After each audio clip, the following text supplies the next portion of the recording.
1 నుంచి 16 వచనాల వరకు ఉత్తర ప్రత్యుత్తరములుగా అందరం కలిసి గట్టిగా చదవాలి.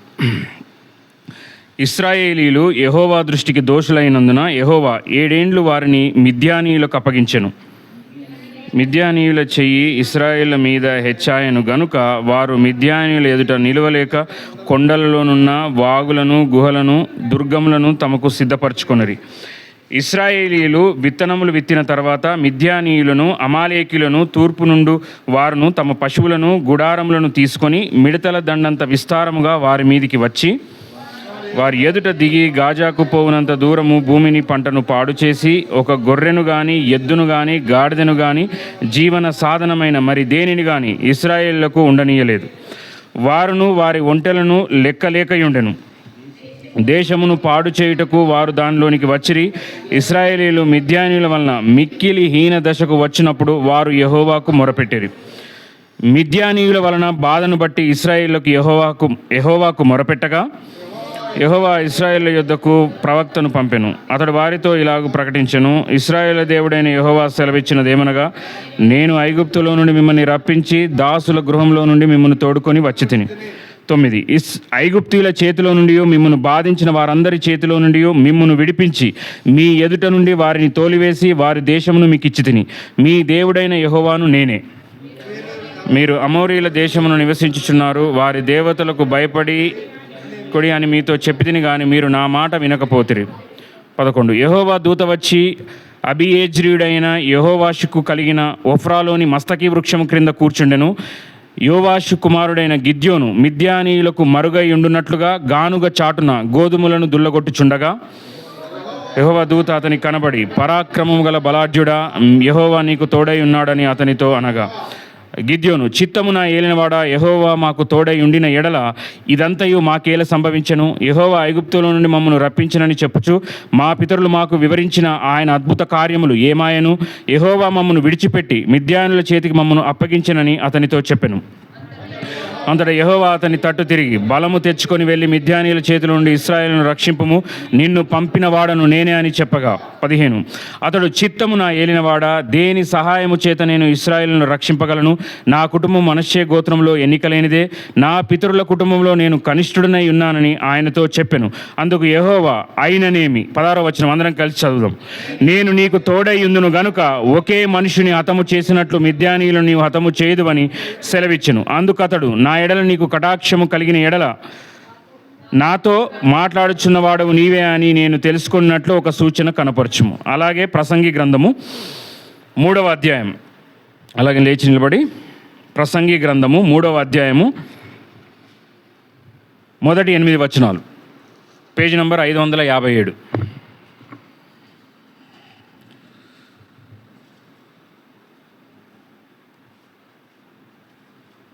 పేజీ నంబర్ 557, ప్రసంగి 3వ అధ్యాయం మొదటి 8 వచనం. ప్రతి దానికి సమయము కలదు, ఆకాశము క్రింద ప్రతి ప్రయత్నమునకు సమయము కలదు. పుట్టుటకు, చచ్చుటకు, నాటుటకు, నాటబడినది పెరికివేయుటకు, చంపుటకు, బాగు చేయుటకు, పడగొట్టుటకు, కట్టుటకు, ఏడ్చుటకు, నవ్వుటకు, దుఃఖించుటకు, నాట్యమాడుటకు, రాళ్ళు పారవేయుటకు, రాళ్లను కుప్పగా వేయుటకు, కౌగిలించుట మానుటకు, వెతుకుటకు, పోగొట్టుకొనుటకు, దాచుకొనుటకు, పారవేయుటకు, చింపుటకు, కుట్టుటకు, మౌనముగా నుండుటకు, మాట్లాడుటకు, ప్రేమించుటకు, ద్వేషించుటకు, యుద్ధము చేయుటకు, సమాధాన పడుటకు. ప్రభు సహాయం నిమిత్తం ప్రార్థన చేసుకుందాం. ప్రతి ఒక్కరూ మోకరించండి.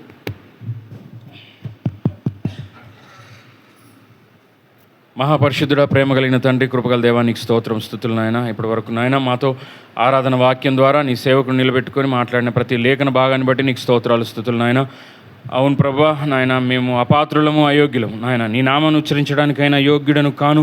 దుమ్ము ధూళితో సమానమైన నన్ను ఎన్నుకొని ఏర్పరచుకొని నీ రక్తంలో కడిగి యోగ్యునిగా అర్హమైన పాత్రగా సిద్ధపరుస్తున్న విధానం కొరకే నీకు వందనాలు, స్తోత్రాలు నాయన. నీ వాక్యము నాయన మేము ధ్యానిస్తుండగా నాయన ప్రభువా మాతో మాట్లాడండి. నీ శిలువ రక్తంలో నన్ను ప్రోక్షించి నాయన నాలో ఉన్న బలహీనతతో నాయన తొలగించి నీ బలాన్ని, నీ జ్ఞానాన్ని ప్రసాదించి మా అందరితో మాట్లాడండి.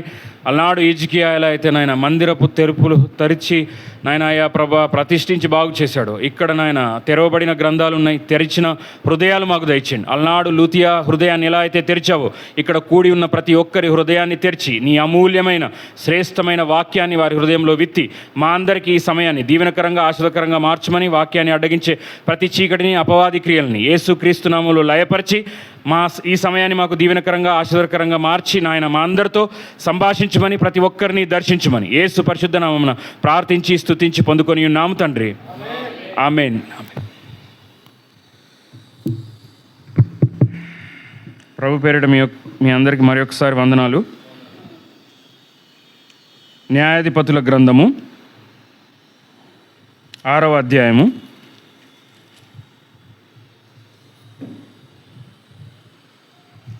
1వ వచనం. ఇశ్రాయేలీయులు యెహోవా దృష్టికి దోషులైనందున యెహోవా 7 ఏండ్లు వారిని మిద్యానీయులకు అప్పగించెను. ఈ వాక్యంలో ఏమర్థమైంది మనకి? మనం దేవుని దృష్టికి కానీ దేవుని వాక్యానికి కానీ వ్యతిరేకంగా వెళ్తే మనల్ని దేవుడు ఏం చేస్తాడు?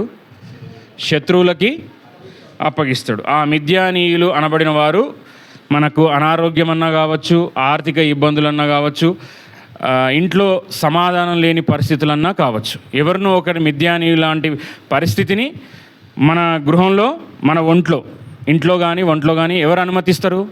దేవుడు అనుమతిస్తాడు కానీ దేవుడు చెయ్యడు.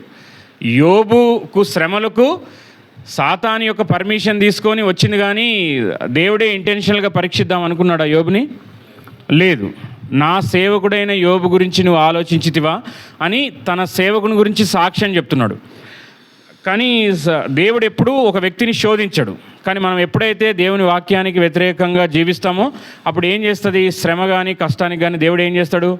అనుమతిస్తాడు. ఇక్కడ ఈ వాక్యాన్ని బట్టే ఇశ్రాయేలు యెహోవా దృష్టికి దోషులైనందున యెహోవా 7 ఏండ్లు వారిని మిద్యానీయులకు అప్పగించను. అంటే మనం పాపము దోషము చేసినప్పుడు ఏం కాదులే, నేను ఎవరిని నష్టపరచలేములే అనుకుంటాం. కానీ మనం ఎవరి పాలవుతాం?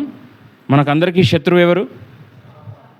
సాతానే కదా. ఆ సాతాను సంబంధమైన వ్యక్తులకు మనల్ని అప్పగిస్తాడు. అప్పగించినప్పుడు వాళ్ళు ఏం చేశారంట? 6వ వచనం, 6వ అధ్యాయము 6వ వచనం.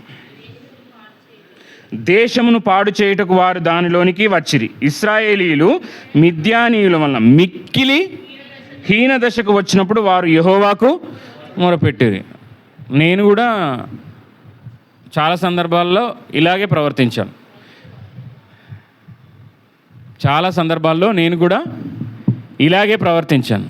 అంటే మనము మిక్కిలి హీన దశకి పోయిన తర్వాత మొరపెట్టడం ఏంటి?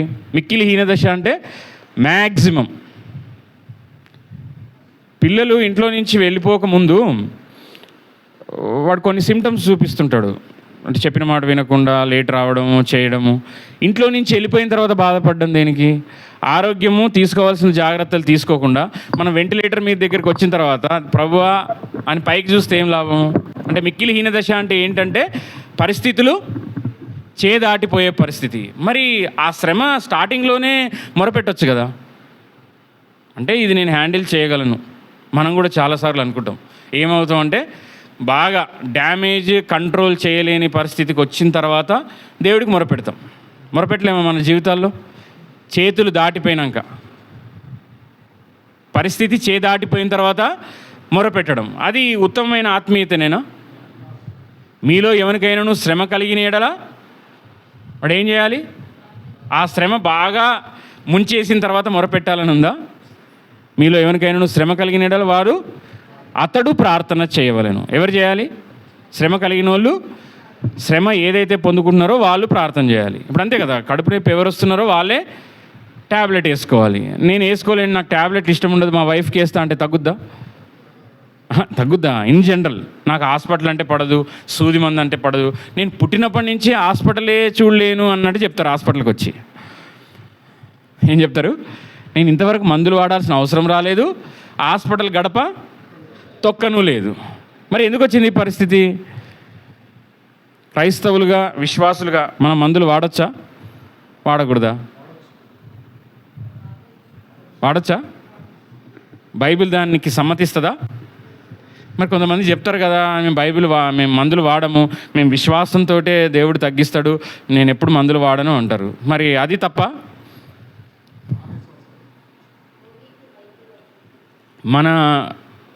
ఇంతకుముందు చెప్పినట్టు యోబు వాక్యం చెప్తున్నప్పుడు మనకి ఇంతకుముందు ఆరాధన వాక్యంలో మనం అందరం ఎలా ఉండాలి, మనకు పరమ వైద్యుడు మనం వైద్యుల్లాగా ఉండాలి అని అంటే బాగు చేసేవారిగా ఉండాలి. యోబు దగ్గరికి తన స్నేహితులు వస్తే ఆయన అంటాడు, మీరు వైద్యుల్లాగా మాట్లాడుతున్నారు ఏంటి అని అంటాడు. అంటే నీలోనే తప్పు ఉంది, నీలోనే దోషం ఉంది, నువ్వు ఎందుకు దేవుని వాక్యానికి వ్యతిరేకంగా జీవించావు కాబట్టే నీకు ఇన్ని శ్రమలు వచ్చినాయి అంటే యోబు పలికే మాట, మీరు వైద్యుల్లాగా మాట్లాడుతున్నారు. మరి యోబు లాంటి నీతిమంతుల వాళ్ళు ఆ ముగ్గురు వచ్చిన జోఫరు బిల్దాదు వాళ్ళు నీతిమంతులా?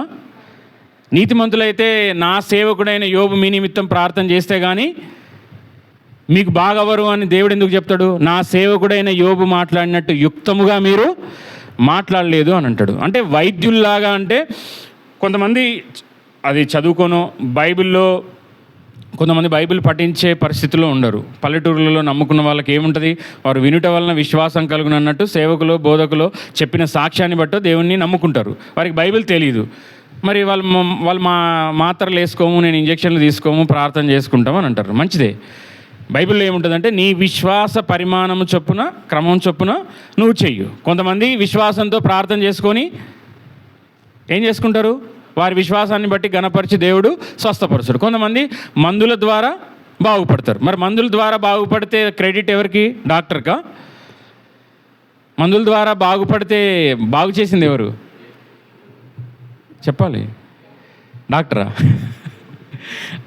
ఎంతో వైద్యం ఉంది. ఆ వైద్యం నీకు పనిచేయాలి, ఆ మెడిసిన్ నీకు పనిచేయాలి. ఆ పని చేయించేది, ఆ వైద్యం నీకు అనుకూలంగా సమయోచితమైన జ్ఞానంతో నీకు అందించేది ఎవరు? దేవుడే. ఆ వైద్యులు చదువుకునేది కూడా దేవుని జ్ఞానంతో కదా. అందుకే బైబిల్లో చాలామంది దేవుణ్ణి నమ్ముకొని మంచిగా సేవ చేస్తున్నా కానీ అలాంటి ఆత్మీయులకు కూడా మరణకరమైన రోగాలు వచ్చాయి. ఇప్పుడు హిజ్కియాకు వచ్చింది, ఎలీషాకు కూడా వచ్చింది. ఎలీషాకి ఏమొచ్చింది? మరణకరమైన రోగం వచ్చింది. మరి ఆయన ఆత్మీయుడు కాదా? మరి మరణకరమైన రోగాలు, క్యాన్సర్లు సేవకుల కుటుంబాలకు రావద్దా? వస్తే తప్ప వాళ్ళు ఏదో పాపం చేస్తే వచ్చినట్ట. మరి ఎలీషా ఏమైపోవాలి? రెండంతల ఆత్మ అంట. యోర్దాన్ నదిని జస్ట్ దుప్పటితో కొడితే యోర్దాన్ నది 2 పాయలుగా విడిపోయింది. ఆయన 7 అద్భుతాలు చేస్తే 14 అద్భుతాలు చేశాడు ఎలీషా. మరి ఆయనకు మరణకరమైన రోగం వచ్చింది. మనం అనుకుంటాం సేవకులకు శ్రమలు వచ్చినా, కష్టాలు వచ్చినా, బాధలు వచ్చినా వీళ్ళు ఏదో దేవునికి వ్యతిరేకమైంది చేశారు అని అనుకునే అపార్థం చేసుకునే ఆత్మీయ లోతు లేని వాళ్ళు అనుకునేవి ఏంటంటే వాళ్ళకు పై రూపమే కావాలి, లోపల ఉన్న లోతు అవన్నీ తెలియదు. కాబట్టి ఈ పరిచర్యలోకి సేవలోకి రాకముందు రక్షించబడ్డప్పటి నుంచి 90% అంట ఒక సేవకుడిని దేవుడు సిద్ధపరిస్తే, దేవుడు ఎప్పుడు సిద్ధపరిచిన వారిని తీసుకురాడంట. ఆయన పిలుచుకొని దేవుని యొక్క సేవకు సిద్ధపరుస్తాడు. ఆ సిద్ధపరచుకునే క్రమంలో 90% ఒక సేవకుడికి వచ్చే శ్రమలు, అనారోగ్యాలు ఇతరులను బలపరచడానికే వస్తాయంట. నేను అది చదివినప్పుడు నాకు ఇదేంటి, వేరే వాళ్ళని ఆదరించడానికి బలపరచడానికి 90% మనల్ని దేవుడు ట్రయల్గా వాడుకుంటాడంటే వాడుకుంటాడు. నీకు కృంగిపోయిన వారు, ఆశాంతం అన్నీ పోగొట్టుకున్నవారు, ఇంట్లో మరణంతో బాధపడుతున్నవారు వస్తే వాళ్ళని ఓదార్చాలంటే నువ్వు అలాంటి పరిస్థితులు గుండా వెళ్ళాలి. నువ్వు కడుపు నిండా బిర్యానీ తిని ఆకలి గురించి మాట్లాడితే ఎట్లుంటుంది? అందుకే సేవకుడిని ఏం చేస్తాడు? ఫ్రై చేసినట్టు చేస్తాడు దేవుడు. ఏం చేస్తాడు? ఫ్రై చేస్తాడు. అన్ని కాలాల్లో తిరగబడేవారు ఉంటారు, కుటుంబంలో నుంచి వ్యతిరేకతలు ఉంటాయి, ఏ ఉన్నా సరే తట్టుకొని నిలబడేటట్టు చేస్తాడు. నాకు ఉదయం లేవగానే ఈరోజు సేవకులు వచ్చారు. వచ్చి 125వ కీర్తన మేమిద్దరం డిస్కస్ చేస్తున్నామంట. నాకేంటి ఈరోజు పొద్దున్నే కళ ఇలా వచ్చింది అని అంటే అందులో మొదటి వచనం ఉంటుంది చూడండి, 125 మొదటి వచనం చూడండి. కీర్తనలు 125వ అధ్యాయం ఇంకా ఏ దాంట్లో లేదు.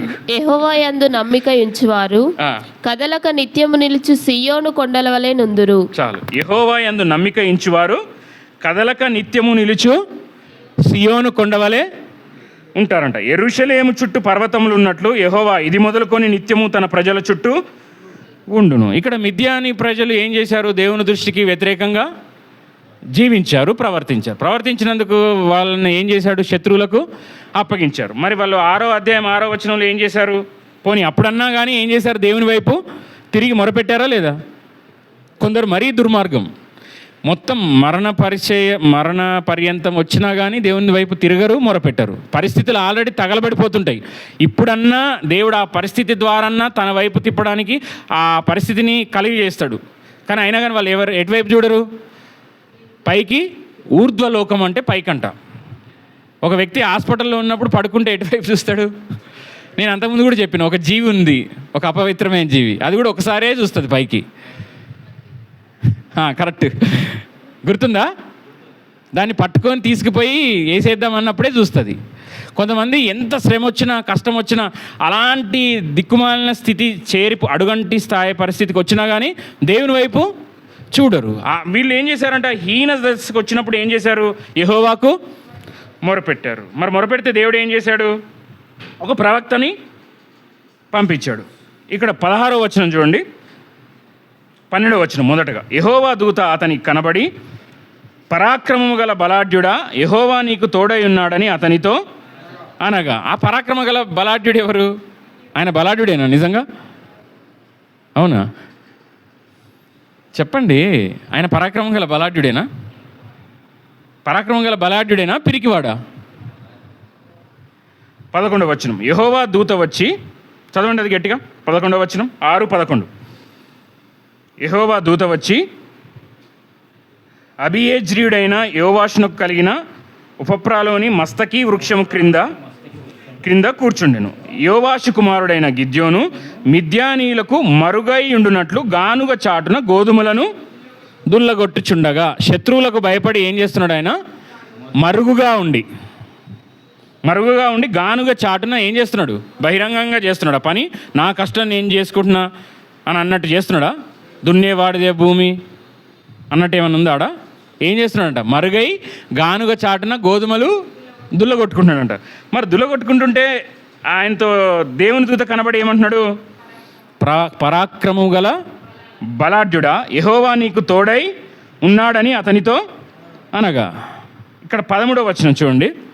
గిద్యోను చిత్తమున ఏలినవాడా, ఆయన నువ్వు దూతవా కాదా అని కూడా అనట్లేడు, నేను పరాక్రమం గల బలాఢ్యుని కాదు అని అనట్లేడు. ఒక మాట అంటున్నాడు, మంచి మాట, మనందరికీ అవసరమైన మాట. 13వ వచనం. గిద్యోను చిత్తమున ఏలినవాడా, యెహోవా మాకు తోడైన ఎడల ఇదంతయు మాకు ఏల సంభవించను. ఎటు చూడాలి ఇప్పుడు? యెహోవా దేవుడు మన పక్షమునుండగా మనకు విరోధేవుడని మనం ఇంట్లో పెట్టుకుంటాం. కానీ మాటికి ముందు మనకు వాటికి సంబంధించి దాన్ని ప్రశ్నించే పరిస్థితులే ఇంట్లో ఉంటాయి. మీరు గమనించారో లేదో? నీకు దేవుడు తోడై ఉంటే నీకు నష్టం ఎందుకు? దేవుడు తోడై ఉంటే నీకు అనారోగ్యం ఎందుకు? దేవుడు తోడై ఉంటే నువ్వు పట్టిందల్లా నేను వేసిన కాళ్ళంతా నేతిలో పడ్డట్టు అని అంటాడు యోబు గ్రంథంలో. యోబు ఆయన పడ్డదంట, ఆయన కాలు ఏడబడ్డదంట, నేతిలో పడ్డది. అంటే దేవునికి చిత్తానుసారంగా వాక్యానుసారంగా జీవించేవాని కాలు నేతిలో పడుతుంది. ఓకే, మరి మనది ఎక్కడ పడుతుంది? యథార్థంగా చెప్పాలి. మనం చెయ్యి పెడితే, మనం ఏదానికన్నా వెళ్తే, ఏదన్నా ప్రారంభిస్తే, ఏదన్నా పూనుకుంటే దేవుడు మనకు తోడై ఉన్నట్టుగా ఉందా? మన తోడు ఉన్న వాళ్ళు గ్రహించగలరా? వీడు ఏది పట్టుకున్నా చెప్పాలి, వీడు ఏది ముట్టుకున్నా, ఏది పట్టుకున్నా నాశనం అని అన్నారా మిమ్మల్ని ఎవరన్నా? పోనీ మీకు అనిపించిందా? ఎవరు అనకపోయినా మనం ఏది చేసినా కలిసి వస్తలేదు, దేవుడు మనకు తోడలేడా, లేకపోతే మనం ప్రార్థన చేస్తలేమా? మందిరానికి 5 వారాలు ఉన్నాయి ఈ నెలలో, 4వ ఆదివారం కూడా వచ్చిన, ఆదివారం కూడా వస్తున్నా, కానీ నా పరిస్థితి ఏమాత్రం మారలేదు. మరి నాకు దేవుడు తోడే ఉంటే ఇది ఎందుకు అయింది అని మీకు అనిపించిందా లేదా? నాకైతే అనిపించింది, యథార్థంగా చెప్తున్నా, చాలాసార్లు అనిపించింది. ఇప్పుడు కాదు కానీ కొన్ని సంవత్సరాల క్రితం. మీకు అనిపించలేదా? అనిపించింది అన్న వాళ్ళు చేయి చూపించండి. దేవుడు నాకు తోడై ఉంటే ఇదంతా నాకు ఎందుకు అయింది అని.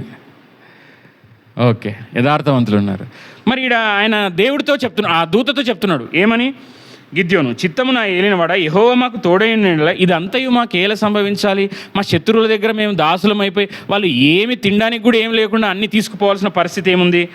మమ్మును ఏమంటున్నాడు ఇక్కడ? యెహోవా ఐగుప్తులో నుండి మమ్మను రప్పించినని చెప్పుచు మా పితరులు మాకు వివరించిన ఆయన అద్భుత కార్యములు ఏమాయను? మరి అందరూ యూట్యూబ్లలో సాక్ష్యాలు చెప్తారు, మందిరాల్లో వచ్చి సాక్ష్యం చెప్తారు. నేను సాక్ష్యం చెప్తే ఏమైనా అద్భుతం ఏది? ఉన్నది ఊడ్చుకొని పోతుంది. కొత్త అద్భుతం చెప్పాలంటే ఉన్నది నిలబెట్టుకోవాలి కదా, కన్సిస్టెన్సీ ఉన్నది. నాకు ఇది ఉన్నది స్థిరంగా ఉంది. ఇప్పుడు నువ్వు ఒక వాహనం తీసుకున్నావు, కొత్త వాహనం కోసం ప్రార్థన చేస్తున్నావు, ఉన్న వాహనం పోయే పరిస్థితికి వచ్చింది, పాడై. అప్పుడు నీకేమనిపిస్తుంది? కొత్త వాహనం గురించి అడిగితే ఉన్న వాహనం ఏమైంది, ట్రబుల్ ఇస్తుంది. అప్పుడు నీకేమనిపిస్తుంది? అమ్మ దేవునికి స్తోత్రం అనుకుంటాం మనం. ఏమంటాం? ఏంది ఇది? ఏమంటారు కదా, సామెత లేదా, ఉన్న నాలుకకు కొండ నాలుకకు మందు రాస్తే ఉన్న నాలుక ఊడిపోయిందంట. ఇప్పుడు మన పరిస్థితి కూడా అంతే. ప్రార్థన చేసి మనం ఒకదాని కోసం అడిగితే అసలుకి ఎసరు వచ్చే పరిస్థితులు వచ్చినాయి. ఇప్పుడు వీళ్ళ పరిస్థితి కూడా అంతే. శత్రువులు ఆ ఐగుప్తులో నుంచి రప్పించిన ఆ దేవుని యొక్క అద్భుత కార్యాలు ఏమైనాయి, నాకు దేవుడు తోడుగా ఉంటే మా పరిస్థితి ఏందని ఆయన అడిగిన దాంట్లో ఏమైనా తప్పుందా? మనకు కూడా అనిపిస్తుంది. దేవుణ్ణి మనం ఏదన్నా అడిగితే దేవుణ్ణి క్వశ్చన్ చేయొచ్చు అని అడగచ్చు. కానీ దేవుణ్ణి క్వశ్చన్ చేయడం నిజమైన విశ్వాసమా? చూసి నమ్మువారు కంటే చూడక నమ్మువారు ధన్యులు. కానీ మనకు ఆ చూసి నమ్మిన వ్యక్తే మనకు సువార్థికుడుగా ఈ దేశానికి వచ్చాడు. కాబట్టి మన భారతీయులం ఏం చేస్తాము? చూస్తే కానీ నమ్మం. ఎవరైనా చూసి కానీ నమ్మంది ఎవరు? అన్నిట్లలో ఏలు పెడతాడు ఆయన. ప్లగ్లో కరెంట్ ఉందా లేదా అని మనం లైట్ వేసి చూస్తాం. ఆయన అట్లా చూడ్డు. ఏం చేస్తాడు? ఇనుప వస్తువు అట్లా పెడతాడు. పెడితే ఏమవుద్ది? వస్తుందా? మరి దేవుణ్ణి ప్రశ్న చేయొచ్చా? మహోన్నతుడిని, పరిశుద్ధుడిని, ఆయన చేసిన దానికి మనం క్వశ్చన్ వేయొచ్చా? ఆయన ఏదన్నా అన్యాయం చేస్తాడా? దేవుడు మాట ఇచ్చి తప్పుతాడా? ఆయన సృష్టి ఆరంభంలో నుంచి చేసిన ప్రతి దాంట్లో ఆ దినంలో ముగించే ముందు ఏమన్నాడు? మంచిది. ఆయన చేసేది ఏదైనా మంచిది. అందుకే దైవ సేవకులు చెప్తారు, మన జీవితంలో ఏదైనా మేలు, ఏదైనా మంచి ఉంది అంటే అది దేవుని దయ. నువ్వు ఆరోగ్యంగా ఉన్నావంటే అది దేవుని దయ. నీకు తల్లిదండ్రులు ఉన్నారు, ఎంతోమందికి తల్లిదండ్రులు లేరు, నీకు తల్లిదండ్రులు ఉన్నారంటే దేవుని దయ. ఎంతోమందికి గర్భఫలము లేదు, నీ గర్భఫలం ఉందంటే అది దేవుని దయ. ఎంతోమందికి సేవకుడు లేడు, సంఘము లేదు, ఇలా ధైర్యంగా బైబిల్ పట్టుకొని బయటకు వచ్చే పరిస్థితి లేదు, మన దేశంలోనే లేదు. కానీ నువ్వు అలా పొందుకున్నావు అంటే నువ్వు దేవుని దయ, దేవుని దృష్టి నీ మీద నా మీద ఉంది. మరి అలాంటి ధన్యకరంగా ఉన్న మనము దోషం ఏదైనా చేస్తే ఏమవుద్దంట? శత్రువులకు అప్పగిస్తాడు. అప్పగించినప్పుడు ఆయన పరాక్రమము గల బలాఢ్యుడా అంటున్నాడు. అంటే ఇక్కడ గమనించాల్సింది ఏంటంటే, నీలో ఉన్న బలహీనతను నువ్వు చూసుకుంటావు. ఇప్పుడు ఫర్ ఎగ్జాంపుల్ ఆ దూతే వచ్చి నన్ను అడిగిండు అనుకో, నేనేమంటా? ఐఎమ్ ఏ ఫ్యామిలీ మ్యాన్, నేను చేయలేను అంట. ఏదన్నా చెప్పాను అనుకో, నాకెన్నో బాధ్యతలు ఉన్నాయి, నాకు ఉద్యోగం చేసుకోవాలి, తల్లిదండ్రులని రక్షణలోకి నడిపించుకోవాలి, నేను ఆత్మీయంగా నేను మొదట మంచిగా సాగాలి, నేను సిద్ధపడాలి, నా బండిలో పెట్రోల్ ఉంటేనే నేను ఎవరికన్నా లిఫ్ట్ ఇవ్వచ్చు, నేనే తోసుకుంటూ పోతున్నా, అటు ఇటోడు లిఫ్ట్ అడుగుతున్నాడు, ఏం చేయాలి? నువ్వు ఎక్కువ నేను తోస్తాను అలా? చెప్పండి, ఏమనాలి? బండిలో ఏముండాలి? నాకు పెట్రోల్ ఉండాలి. అంటే బండిలో ఉంటే పెట్రోల్ లాంటి ఆత్మీయత, వాక్యానుసారమైన జీవితం నాకుంటే ఎవరైనా లిఫ్ట్ అడిగితే ఇవ్వచ్చా లేదా? మరి నా దాంట్లోనే లేదు టానిక్. మరి నేను ఆ టానిక్ గురించి చెప్పాను అనుకో, వింటారా ఎవరన్నా? నాకే జుట్టంతా ఊసిపోయి బాల్ హెడ్ ఉంది, నేనే ఆయిల్ పట్టుకొని చెప్తున్నా, ఈ ఆయిల్ వాడుండి తిరుగులేదు, మీకు జడలు వచ్చేస్తాయని చెప్తున్నా. వాడతారా ఎవరన్నా? వాడతారా? ఫస్ట్ నీదే క్రికెట్ గ్రౌండ్ లాగా మెరుస్తుంది అంటారు. అనరా? అంటారు. అంటే మనం ఏంటి, మనం పాటిస్తే, మనకు అది ఉంటే, మనం చెప్పినా అది వింటారు. మనం అందరము సంపూర్ణులం కాదు. దేవుడు పరిపూర్ణుడు, పరిశుద్ధుడు. మనం కూడా పరిశుద్ధతలోనికి పిలువబడిన వారము, సంపూర్ణముగా దేవుని వాక్యము చేత అనుదినము వాక్యము చేత చెక్కబడుతున్న వారం. మనం అందరం ఏంటి? వాక్యము చేత చెక్కబడుతున్న వారం. క్రీస్తు స్వారూప్యం మనలోకి వచ్చేంత వరకు దేవుడు ఏం చేస్తాడు? చెక్కుతాడు. ఇక్కడ వీళ్ళని కూడా చెక్కాడు, శ్రమల మిద్యానీలకు అప్పగించి చెక్కాడు. అప్పుడు ఏమైంది? కొంతమందికి ఊకే ఆశీర్వాదాలు ఇస్తే చూడరంట. ఒక రాజకుమారుడిని ఏం చేశారట? కిడ్నాప్ చేశారట. ఎందుకు? రాజు దగ్గర డబ్బులు కాజేద్దామని. నీ కుమారుడు నా దగ్గర ఉన్నాడు, తీద్దామని. ఆయన ఏం చేశాడు? ఒక 3వ ఫ్లోర్లో ఉన్నాడంట. 3వ ఫ్లోర్లో కిటికీలో ఆయన బంధించారు. ఏమీ లేవు, అప్పటికి ఫోన్ లేదు, టెక్నాలజీ లేదు, ఏం లేదు. ఇట్లనే ఒక కుర్రోడు వాడుండి కింద తిరుగుతూ ఉంటే వాడికి ఇషారా చేసి వాడిని ఎలాగైనా అట్లా చూసుకొని వాడిని పిలిచి కాపాడబడదామని ఆలోచన చేస్తాడు. ఆలోచన చేస్తే ఏం వేద్దామంటే ఏమీ లేదు. ఏం లేకపోతే ఏం చేశాడంటే ఆయనకున్న చేతికున్న కడియం తీసి కిందికి వేసాడు. పైకి కాదు, కిందికి. ఇటు 3rd ఫ్లోర్లో ఉన్నప్పుడు పైకి ఎట్లా వేస్తాడు? కిందికి వేసాడు. కిందికి వేస్తే వాడు మహాముదురు, మహామేధావి, ఆ కిందున్నాడు. ఆ ఒకటి పడ్డ తర్వాత చూస్తాడేమో అనుకుంటే వాడు ఇంకో రింగు కోసం వెతుకుతున్నాడంట, కానీ పైకి చూస్తలేడంట. ఏం చేస్తున్నాడు? అంటే ఒక రింగే దొరికింది, సంతృప్తి లేదు. అంటే నాకు రాకపోతే రింగ్ ఎవరికి వస్తుంది? రింగ్ ఒకటి వచ్చిందంటే ఇంకోటి కూడా అన్ను ఉండే ఉంటుంది. మనం వెతుకుదామని ఏం చేస్తున్నాడంటే ఆ రింగు తీస్తే ఇంకో రింగు కోసం వెతుకుతా ఉన్నాడంట. అప్పుడు ఆ రాకుమారుడికి కోపం వచ్చి చూశాడంట, వీడు కడెం వేసాడు, నాకు ఇంకో కడెం లేదు కదా అని చెప్పి అటు ఇటు అంతా వెతికి ఒక రాయి లాంటిది ఉంటే అది వేసాడంట. ఆ రాయి వేయగానే అబ్బా అని తలకు తగిలి పైకి చూశాడంట, ఎవడా అని. దేవుడు కూడా అంతే, నీకు ఆశీర్వాదము, ఆరోగ్యము అన్నీ కావాల్సిన సమృద్ధి ఇచ్చినప్పుడు పైకి చూడము. మందిరము గుర్తుకు రాదు, వాక్యము చదవాలి, మోకరించాలనే మనసు రాదు. అదే శ్రమ, కష్టము, ఇబ్బంది వచ్చిందనుకో, ఆ రాయిలాగా ఒక్క దెబ్బ కొట్టగానే అప్పుడు ఏంది, ఇశ్రాయేలు ప్రజల్లాగా ఏం చేస్తారు, పైకి చూసి ఎవర్రా కొట్టింది అని చూశాడంట. మరి మనం కూడా దేవునితోటి కడియాలు వేయించుకుందామా, రాళ్ళు వేయించుకుందామా? కడలేనా? ఓకే, కడెం వేయించుకోవాలంటే నీకు శ్రమ రాకముందే, కష్టము రాకముందే నువ్వేం చేయాలి, మొరపెట్టాలి. కన్సిస్టెన్సీ అంటే భక్తిలో స్థిరత్వంగా ఉండాలి. మనకు సండే కాగానే భక్తి ఏమవుద్ది, బీపీలో మీటర్ లాగా చాలా స్పీడ్కి వెళ్తుంది, 200 దాకా చేరుతుంది. మళ్ళీ శనివారం నుంచి సోమవారం నుంచి శనివారం దాకా ఏమవుద్ది, మళ్ళీ డౌన్ అయిపోద్ది. మరి అది కరెక్టా? అది అట్లుంటే బీపీలో తేడా ఉన్నట్టు. మనకేంటంటే ఆదివారం కాగానే ఎక్కడ లేని పరిశుద్ధత, భక్తి ఎట్లొస్తుంది, పొంగి పొర్లుతుంది. మరి సోమవారం తర్వాత ఏందయ్యా అంటే ఇక పోతాంలే మళ్ళా. బైబిల్ కొంతమంది అంటే సండే వెతుక్కొని తీసుకుంటారట, సండే మార్నింగు వెతుక్కొని తీసుకుంటారంట. అందుకే ఒక సేవకుడు చెప్పాడు, బైబిల్ని డైలీ వేర్ లాగా చదవాలి, పట్టు వస్త్రం లాగా కాదు.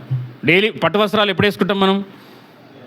అప్పుడప్పుడు వేసుకుంటాం, ఫంక్షన్లకో మీరు చెప్పినట్టు అమాసకో పుణ్యంకి వేసుకుంటాం. ఒక ఆత్మీయుడు, ఒక క్రైస్తవుడు డైలీ వేర్ అంటే రెగ్యులర్గా వేసుకోవాలి. అంటే వాక్యం అనేది మనం ఏం చేయాలి, రెగ్యులర్గా చదవాలి. ఇక్కడ ఆయనేమో నేను బలహీనుని, చూడండి ఏమంటున్నాడు, 13వ వచనం, గిద్యోను చిత్తము నా ఏలినవాడా, యెహోవా మాకు తోడైండిన యెడల ఇదంతయు మాకేలా సంభవించను, యెహోవా ఐగుప్తు నుండి మమ్మల్ని రప్పించనని చెప్పుచు మా పితరులు మాకు వివరించిన ఆయన అద్భుత కార్యములు ఏమాయను, యెహోవా మమ్మను విడిచిపెట్టి మిద్యానుల చేతికి మమ్మను అప్పగించనని అతనితో చెప్పాను. అంటే దేవునికి దృష్టికి దోషులైన వారిని దేవుడు తోడుంటాడా?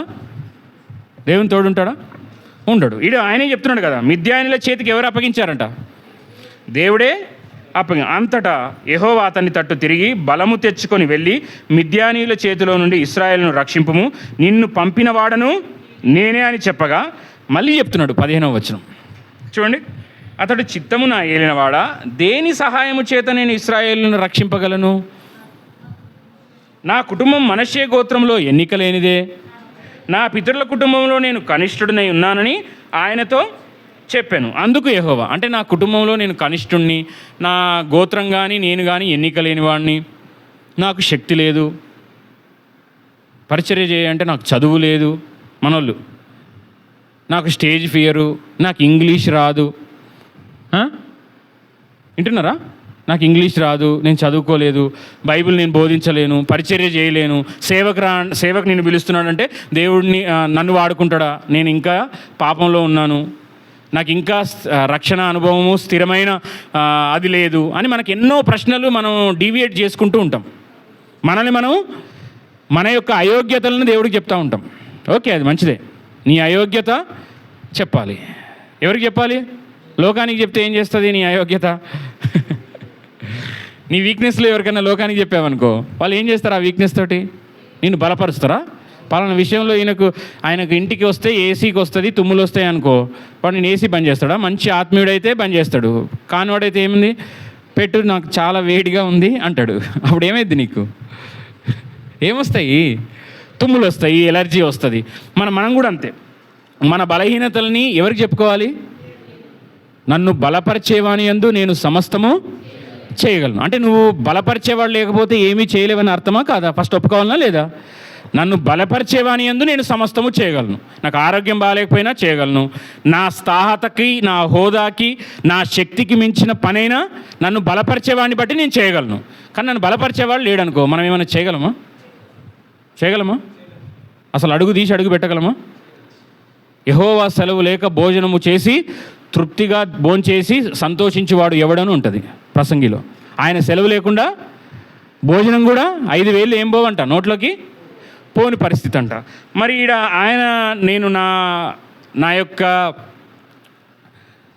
కుటుంబంలో కానీ నా వంశంలో కానీ నేను అంత శక్తి సామర్థ్యాలు గలవాడిని కాను. నేను కనిష్ఠుడిని, నా పితరులలో నేను కనిష్ఠుడనే ఉన్నాను.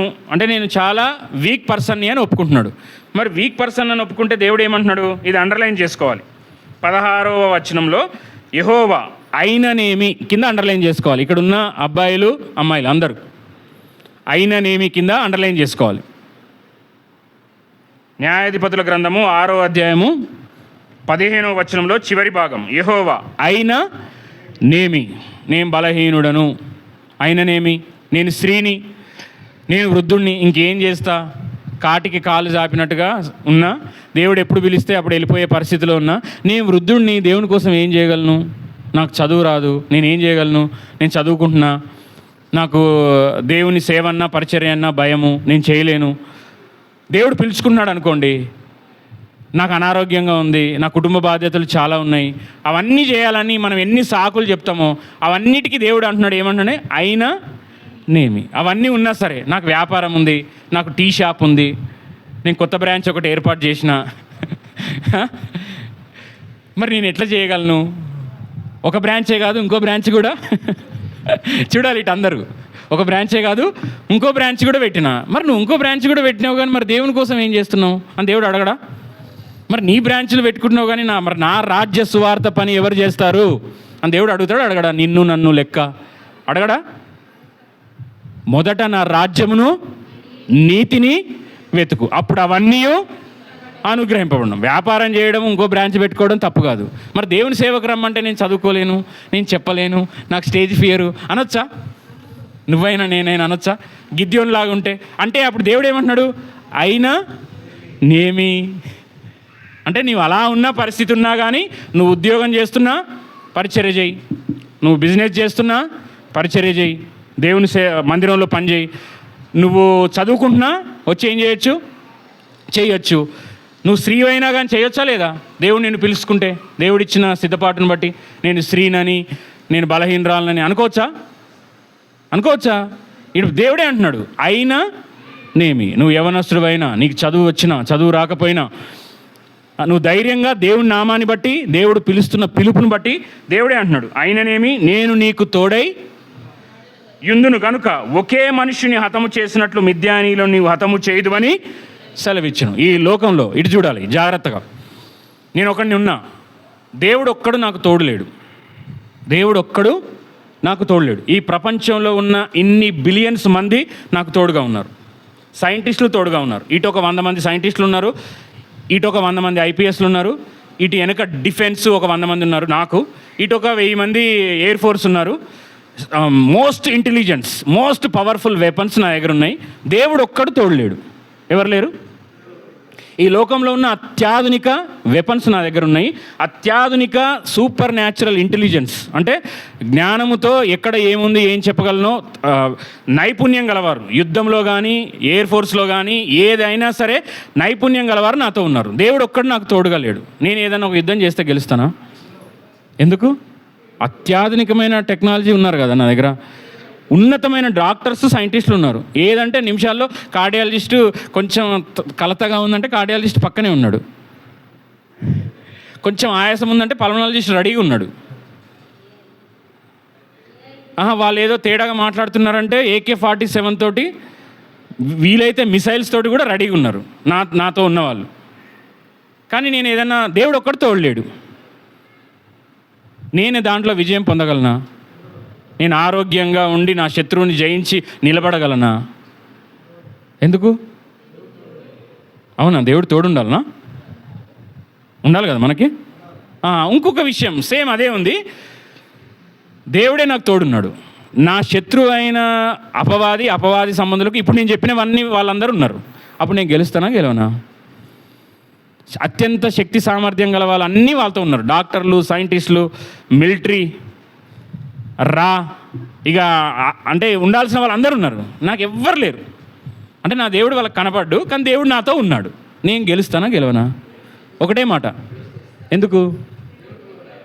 కాబట్టి మనము మనుషులను సంతోషపరిచే వారంగా కాక మనకు తోడై ఉండే దేవుణ్ణి సంతోషపరచడానికే అహర్నిశలు ప్రయాసపడాలి. మీరు భోజనము చేసినను పానము చేసినను, నువ్వు ఉద్యోగం చేసినా వ్యాపారం చేసినా ఎవరి కోసం చేయాలి?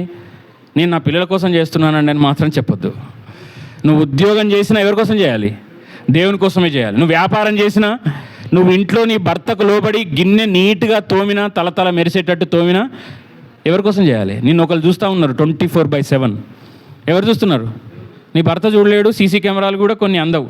మామూలుగా గవర్నమెంట్లలో కానీ ప్రైవేట్లలో మాల్స్లో కానీ సీసీ కెమెరాలు ఎక్కడైతే కవరేజ్ కావో అక్కడికి పోయి మాట్లాడడము, అక్కడ పోయి చేస్తారు. ఎందుకంటే నా బాస్ చూస్తాడని. ఎవరికి కనబడతారు?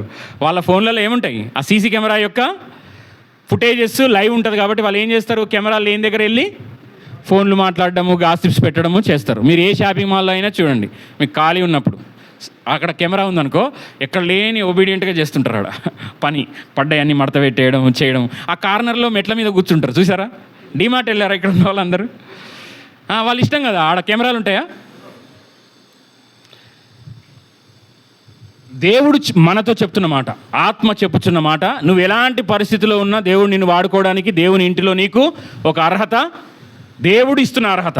నీకు నాకుందా అర్హత?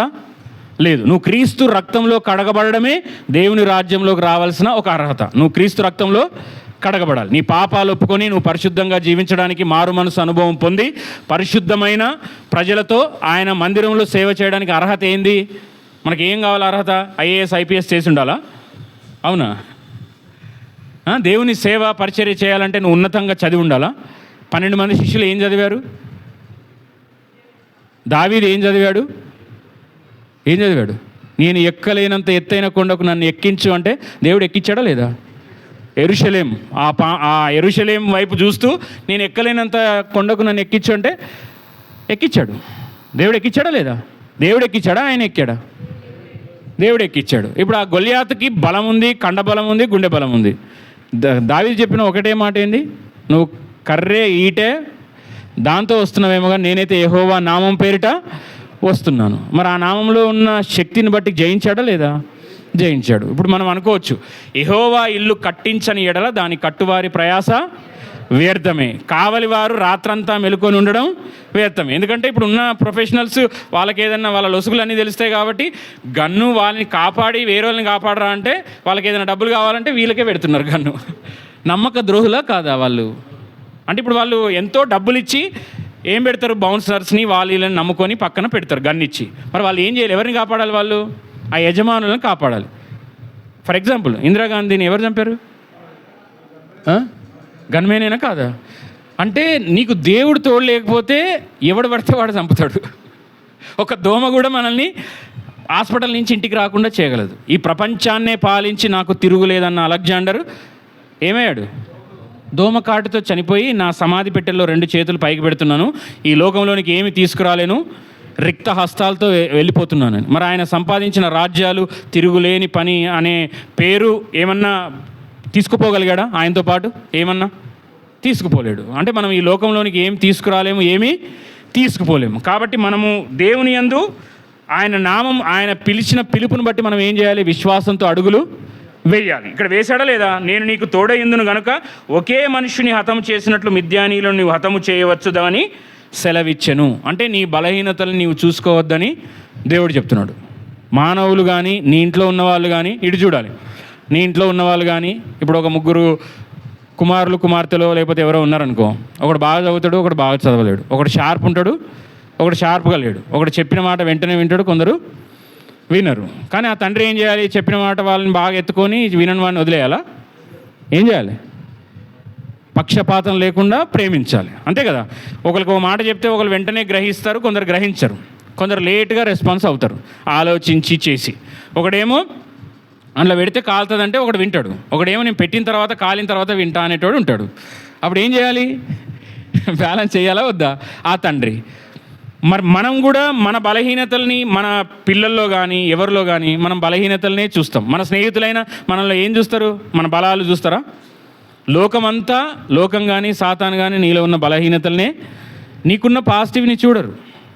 నువ్వు ఎలా ప్రార్థన చేస్తావు, ఎలా వాక్యం చదువుతావు, ఎలా దేవుడి దగ్గర తగ్గించుకుంటావో చూడరు. ఏవైతే నీ దగ్గర లేవో వారికి కనిపిస్తాయో అవే చూస్తారు. నీకు చదువు లేదనుకో, ఆ చదువు గురించే మాట్లాడుతుంటారు. ఇప్పుడు మనం ఫంక్షన్లలోకి పెళ్ళిళ్ళలోకి వెళ్ళామనుకో, నీ దగ్గర ఏది లేదో అదే మాట్లాడుతూ ఉంటారు. నీకు కారు లేదనుకో, కారు గురించే మాట్లాడుతుంటారు. నీకు పెద్ద టీవీ లేదనుకో, నీకేమనిపిస్తుంది? సరే భర్త అయితే భర్తకేమో భయం అవుతూ ఉంటుంది. వామ ఆమె కారు టీవీ పెద్ద పెద్ద టీవీ అంటుంది, నాకు ఇంటికి పోయినాక అవుతుంది అని భర్త భయపడతా ఉంటాడు. ఎందుకు ఈమె నెక్లెస్లు అవన్నీ పెట్టుకుంది చూడు, ఆమె అంతా పైనుంచి కింది దాకా దిగేసుకొని వచ్చింది, నాకు ఉంది చూడు రోల్డ్ గోల్డ్ వేసుకుంటున్నాను అని చెప్పి ఇంటికి వచ్చినాక ఏమో లేకలేవు. అనవసరంగా చర్చి మానేసి ఫంక్షన్కి వచ్చినా ఆ మందిరంకి వచ్చుంటే నాకు ఈ తిప్పలు తప్పేవి అని అనుకున్నారా లేదా? యథార్థంగా చెప్పండి. ఆడికి పోయి గొడవ, డ్రెస్ ఏదో చెప్పో లేకపోతే మేము పలానా ఇది కొన్నాము అది కొన్నాము అంటే మనకి ఏమనిపిస్తుంది? చూక్కున అనిపిస్తుందా? ఇప్పుడు గర్భఫలం లేని వాళ్ళ గురించి చెప్పామనుకో, వాళ్ళు ఏం చేస్తారు? బలపరిచినట్టు మాట్లాడకుండా విశ్వాసం ఉంచు, ఏం కాదులే, పిల్లలుంటేనా 7 కుమారుల కంటే నేను శ్రేష్ఠుడిని కాదా అని అన్న భర్త లాంటి వాళ్ళు ఉండరు. ఏమంటారు? ఇంకా అవ్వలేదు, వెళ్ళట్లేదా, ట్రీట్మెంట్ పోవట్లేదా అంటారు. ఆమె వేరే ఫంక్షన్కి ఆల్రెడీ ఇష్టం లేదు వద్దామని, మళ్ళీ అడిగి పోతే కంపల్సరీ అదే అడుగుతారని. వాళ్ళు ఏమడుగుతారు? ఈమె గుచ్చుకోవాలి, ఈమె బాధపడాలంటే. ఆమెకి ఏది లేదో మా వాళ్ళు ఎట్లా వస్తారు తెలుసా? అప్రోచ్ మా వాళ్ళకి ఇట్లనే 10 సంవత్సరాల నుంచి లేదు, ఆడేమో చూపించుకున్నారంట, దెబ్బకి వాళ్ళ గర్భఫలం వచ్చింది. మరి నువ్వు ట్రై చేయొచ్చు కదా అంటే విశ్వాసులు ఈ మాటలు చెప్పొచ్చా? అసలు ఇట్లా చెప్పేవాళ్ళు విశ్వాసులా? నువ్వు దేవుని నమ్ము, మొరపెట్టు. దేవుడు ఆలస్యం చేసేవాడు కానీ అలక్ష్యము చేయడు. మనకు బైబిల్లో ఎక్కడ చూసినా ఆలస్యంగా పుట్టిన బిడ్డలందరూ శ్రేష్ఠులయ్యారు. నువ్వు ఇస్సాకును తీసుకో, మనోహ భార్య అయిన సంసోను తీసుకో, స్త్రీలు కనిన వారిలో ఆయన కంటే గొప్పవాడైన బాప్తిజం ఇచ్చి యోహాను తీసుకో. అలాగ నువ్వు మొరపెట్టు. వృద్ధాప్యంలో కూడా దేవుడు అద్భుతాలు చేస్తాడు. నువ్వు ప్రార్థన చేయు, ఏం కాదు.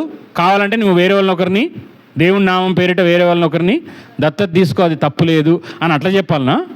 లేకపోతే వాళ్ళని చూడు వీళ్ళని చూడు, వీళ్ళు అంటే వీళ్ళు ఏదో దేవునికి వ్యతిరేకంగా చేస్తున్నారు కాబట్టి పిల్లలు లేరు, వాళ్ళకి ఆరోగ్యం బాగాలేకపోతే వీళ్ళు ఏదో దేవునికి వ్యతిరేకంగా ఉన్నారు కాబట్టి వీళ్ళ ఒంట్లో ఆరోగ్యం లేదు. మీరే ఒకటి గమనించారా? ఎవరన్నా నీతిగా నిజాయితీగా గవర్నమెంట్ జాబ్ చేసి కోటీశ్వరుడు అయిన వాళ్ళని చూసారా? కండిషన్స్ అప్లై, నేను చెప్పేది నీతిగా నిజాయితీగా బ్రాకెట్లో వాళ్ళు గవర్నమెంట్ జాబ్ చేస్తారు. వాళ్ళు ఉన్న పలంగా కోటీశ్వరులు, బాగా ఫ్లాట్లు కొన్న వాళ్ళని ఎవరైనా చూసారా న్యూస్లో? కానీ మనం ఉద్యోగులను చాలామందిని చూస్తున్నాం కదా న్యూస్లో. తవ్విన కొద్దీ వస్తుందంట, ఏ గోడలు చూసినా డబ్బులేనంట. బంగారం అయితే అవధులు లేవంట, కిలోలు. మరి ఆడికెళ్ళి వస్తుంది? నీతిగా నిజాయితీగా జీవించే వాడి దగ్గర కిలోలు బంగారం వస్తుందా? అంటే ఏమై ఉంటుంది అది? చెప్పాలి. అక్రమ సంపాదన. మరి అక్రమము చేయవారందరూ నరకానికి వెళ్తారని క్లియర్గా ఉంది, బైబిల్లో ఉంది. అక్రమం అంటే క్రమము కానిది ఏదైనా అక్రమమే. అక్రమ సంపాదన, అక్రమంగా దేవునికి వ్యతిరేకంగా చేసే ప్రతిదీ మనం సక్రమం చేద్దాం అనుకుంటాం, కానీ అవుద్దా? 1,00,000 రూపాయలు దొంగ కాంట్రాక్ట్ తీసుకొని, లంచం తీసుకొని 50,000 నీకు ఇచ్చేస్తా, వీలైతే నిలువు దోపిడీ, అడ్డు దోపిడీ, క్రాస్ దోపిడీ, అన్ని దోపిడీ నీకు ఇస్తా, మన ఇద్దరం పార్ట్నర్షిప్ అంటే ఒప్పుకునే దేవుడు కాదు. నువ్వు నిజాయితీగా సంపాదించిన ₹1 దేవునికి ఇవ్వాలి. అది నీకు నీ పిల్లలకు ఆశీర్వాదం. అందుకే బైబిల్లో క్లియర్గా ఉంది, వ్యాపారం చేయడం తప్పు కాదు, దుర్వ్యాపారం వలన ఆ తప్పిపోయిన కుమారుడు సమస్తము పోగొట్టుకున్నాడు. వ్యాపారం తప్పు కాదు, నువ్వు నీతిగా నిజాయితీగా చెప్పు. ఎందుకంటే మనం ఇంతకుముందు చూసాం కదా, హిజ్కియా దావీదులాగా యథార్థ హృదయంగా నడుచుకున్నాడంట. యథార్థ హృదయంగా నడుచుకున్నాడము అంటే ఏ తప్పు చేయకుండా ఉండడమా? తప్పు చేశాడా లేదా? దావీదు కూడా చేశాడు. కానీ చేసినా కానీ ఏదైనా కానీ శత్రువుల చోటు పడను, నీ చేతిలోనే పడతా అన్నాడు. ఏమొచ్చినా సరే శిక్షించినా దండించినా, ఎత్తుకున్నా గుద్దినా, ఇంజెక్షన్ ఇచ్చినా, ట్రీట్మెంట్ ఇచ్చినా, ఆశీర్వదించినా, ఏమిచ్చినా ఎవరి చేతిలో పడతా అన్నాడు? నీ చేతిలోనే పడతా, ఆయన పాదాలే పట్టుకుంటాను. మనం ఏం చేస్తాము? సమస్యలు శ్రమలు వచ్చిన తర్వాత ఎవరిని పట్టుకుంటాం? మనుషులను నమ్ముట కంటే యెహోవాను ఆశ్రయించడం మేలు, రాజులను నమ్ముట కంటే యెహోవాను ఆశ్రయం. బైబిల్లో మధ్య వచనం అంటది. ఏం వచనం? మధ్య వచనం. మరి మనుషుల్ని ఆధారం చేసుకోవద్దు, దేవుని మీదనే ఆధారం చేసుకోవాలని ఎవరు చెప్తున్నారు? దేవుడే చెప్తున్నాడు. మరి నువ్వు రాజుల్ని, పొలిటికల్ వాళ్ళని, మనుషుల్ని, నీ కార్పొరేటర్ని, సర్పంచ్లను, మన దగ్గరున్న డాక్టర్లను, వైద్యులను నువ్వు నమ్మొచ్చా? వాళ్ళ మీద ఆధారం చేసుకోవచ్చా? దేవుని కంటే ఎక్కువగా, దేవుని కంటే ఎక్కువగా చేయొచ్చా? మరి మన వాక్యం ఏం చెప్తుందో అది వినాలా, మనం ఎవరు ఏది చెప్తే అది చేయాలా? ఏ ఎండకు ఆ గొడుగు పెట్టాలా? బైబిల్ని తక్కువ చేద్దామని ఒకడు అనుకున్నాడంట. అనుకొని వచ్చి ఇట్లా కింద పెట్టాడంట బైబిల్ని కింద పెట్టి, నా బైబిల్ మా గ్రంథాలే ఉత్తమమైన గ్రంథాలు, బైబిల్ పైన ఉండకూడదు, ఎలా ఉండాలంట? కింద ఉండాలంట. ఆ సేవకుడిని రెట్టిద్దామని. మరి మనం వివాదం పెట్టుకోవద్దు, ఏం చేయొద్దు. కానీ మనకు దేవుడు ఏం చెప్పాడు? పాము వలె వివేకం కలిగి ఉండాలి, పావురం వలె నిష్కపటముగా ఉండాలి. మరి నీకే అన్ని తెలివితేటలు ఉంటే దేవుడు ఏర్పరచుకున్న సేవకుడికి ఎన్ని తెలివితేటలు ఉండాలి? ఆ వ్యక్తి అన్నాడంట, మా గ్రంథాలే ఉన్నతమైనవి, మీరేంది బైబిల్ పైన ఉండకూడదు అని చెప్పి కింద పెట్టేసిండంట. కింద పెట్టేస్తే ఈ సేవకుడు అన్నాడంట, అన్ని గ్రంథాలకు ఆధారం బేస్ ఏది? ఇది. అవన్నీ ఎలా ఉండాలో చెప్తాయి. వ్యభిచరించొద్దు అని చెప్తాయి. వ్యభిచారం చేయకుండా ఎలా ఉండాలో చెప్పే ఏకైక గ్రంథము పరిశుద్ధ గ్రంథం. తల్లిదండ్రుల్ని సన్మానించు, వారు ముదిమి వచ్చినప్పుడు బాగా చూసుకోమని వేరే గ్రంథాలు చెప్తాయి. కానీ తల్లిదండ్రులకు ఎలా లోబడాలి, బిడ్డల్ని ఎలా పెంచుకోవాలో, ఎలా ఉండొద్దో, ఎలా ఉండాలో ఇది చేసి చూపిస్తాయి. అవన్నీ పరిశుద్ధంగా ఉండమని చెప్తాయి. కానీ పరిశుద్ధంగా ఎలా ఉండాలో చెప్పే ఏకైక గ్రంథము మన పరిశుద్ధ గ్రంథము. అట్లా చెప్పాడంట. చెప్తే నీది అంతేనా, ఓకే మీకు బెండకాయ బాగా ముదిరింది మంచి అనుకొని అని చేశాడంట. తీసేసి మధ్యలో పెట్టాడంట. ఎట్లాగో ఇట్లా బైబిల్ని మధ్యలో పెట్టాడంట. మధ్యలో పెడితే ఈయన అన్నాడంట, ఇది మధ్యలో ఉండాలి, అటు పైకి రావద్దు, ఇటు కిందికి రావద్దు. అంటే ఈయన అన్నాడంట, అన్నిటికీ కేంద్ర బిందువు బైబిలే అన్నాడంట. ఏంటిది? అన్నిటికీ కేంద్ర బిందువు మధ్యలోనే కదా ఏదైనా, అవునా కదా? ఆ బైబిలు అన్ని మూల గ్రంథాలకు మూల గ్రంథము బైబిల్. ఆ బైబిల్ గ్రంథమే లేకపోతే ఈ గ్రంథాలకు విలువే ఉందన్నాడంట. సరే ఇదంతా లాభం లేదు, వీడి కింద ఉంటే ఏదో ఒకటి చెప్తున్నాడు, మధ్యలో ఉంటే ఒకటి చెప్తుందంటే పైన చెప్పాడంట. అప్పుడు సేవకుడు అన్నాడంట, ఇది అన్ని గ్రంథాల కన్నా పైన గ్రంథం, అన్ని నామముల కన్నా పైనామం. మన దేవుణ్ణి మనం కలిగి ఉన్నప్పుడు మనము అలా సమయోచితమైన జ్ఞానం దేవుడు మనకి ఇస్తాడు. అంటే పరాక్రమం గల బలాఢ్యుడా అని గిద్యోనుని దేవుడు అంటున్నాడు. మరి ఈయనేమంటాడు? నేను కనిష్ఠుణ్ణి, బలహీనుణ్ణి అని అంటున్నాడు. మరి మీలో కూడా దేవుని పిలుపు, దేవుని ప్రత్యక్షత, దేవుని ఏర్పాటు ఏ కూడికకైనా దేనికైనా, అది గృహ కూడిక కానీ మందిరం కానీ, దేవుడి ఆకర్షించుకున్న వాళ్ళు, దేవుడు ప్రేమించుకున్న వాళ్ళు తప్ప ఏ ఒక్కరూ ఆ రోజు ఆ మందిరంలో అడుగు పెట్టలేరు. దేవుని యొక్క చిత్తం లేనిది మీరందరూ దేవుని ఏర్పాటులో, దేవుని ప్రణాళికలో ఉన్నారు. నువ్వు ఇప్పుడు చదువుకునే పరిస్థితిలో ఉన్నా, నేను ఇంకా జాబ్లో సెటిల్ కాలేదు అని అనుకోవద్దు. దేవుడు నిన్ను పిలిస్తే ఇదిగో నేనున్నాను అని అలాడు యెషయా చెప్తాడు. నేను ఎవరిని పంపుదును అంటే నేనున్నాను, నన్ను పంపు అంటాడు యెషయా గ్రంథం 6వ అధ్యాయంలో. మరి నువ్వు సిద్ధంగా ఉన్నావా? ఈ యొక్క మాట చెప్పి మనము బలలోకి వెళ్దాము. ఈ ప్రసంగి ఎందుకు చదివిపించానంటే చూడండి, ప్రసంగి గ్రంథం ప్రతి దానికి, ఆకాశము క్రింద ప్రతి ప్రయత్నమునకు 11వ వచనం, దేని కాలమందు అది చక్కగా నుండునట్లు సమస్తమును ఆయన నియమించి ఉన్నాడు. ఆయన శాశ్వత కాల జ్ఞానమును నల్ల హృదయమందుంచి ఉన్నాడు. కానీ దేవుడు చేయు క్రియలను పరిశీలనగా తెలుసుకున్నటకు అది చాలదు. 13వ వచనం, 14వ వచనం, దేవుడు చేయు పనులన్నీ శాశ్వతములని నేను తెలుసుకుంటుని, దానికి ఏదియు చేర్చబడదు, దాని నుండి ఏదియు తీయబడదు. మనుషులు తన యందు భయభక్తులు కలిగి ఉండునట్లు దేవుడిట్టి నియమమును చేసి ఉన్నాడు. ప్రతిదానికి ఏముందంట? సమయము. చూడాలి ఇటు, ప్రతిదానికి ఏముందంట? సమయము కలదు. ఆకాశం కింద ప్రతి ప్రయత్నమునకు సమయము కలదు. మరి మనం ప్రయత్నం చేస్తున్నామా? ఇటు చూడాలి. ఇక ముగిస్తాను నేను. పొద్దున్నే లేచి ప్రార్థన చేయాలి. రేయి మొదటి జామున లేచి ఏం చేయాలి? ఫోన్లో నైట్ వచ్చిన మెసేజ్లు చూసుకోవాలి. అవునా? రేయి మొదటి జామున ఇవ్వగానే న్యూస్ పేపరు మనది లేదు, పక్కింటి వాళ్ళది అయినా కానీ వాళ్ళు ఇవ్వకముందే చదివేయాలి. అంతేనా? అలా ఉందా బైబిల్లో? రేయి మొదటి జామున ఏం చేయాలి? మొరపెట్టాలా? చూడండి విలాప వాక్యములు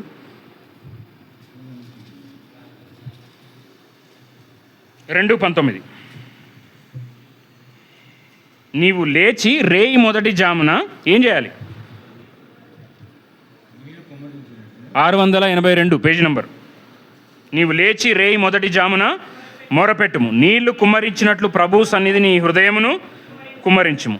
నీ పసిపిల్లల ప్రాణము కొరకు నీ చేతులు ఆయన తట్టు ఎత్తుము. ప్రతి వీధి మొగను ఆకలి కొనిన వారు మూర్చిల్లుచున్నారు. అంటే బిడ్డలు గల్ల ప్రతి ఒక్కరూ ఉదయం లేచి ఏం చేయాలి?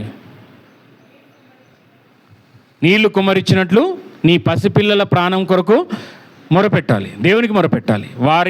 వారి మీద చేతులుంచి, నేను చేసేదే చెప్తున్నా, వారి మీద చేతులు ఉదయం లేవగానే, స్త్రీ అయితే స్త్రీ, పురుషుడైతే పురుషుడు, ఎవరు అందుబాటులో ఉంటే వాళ్ళు ఆ బిడ్డ మీద చేయించి ప్రార్థన చేయాలి. ఏమని?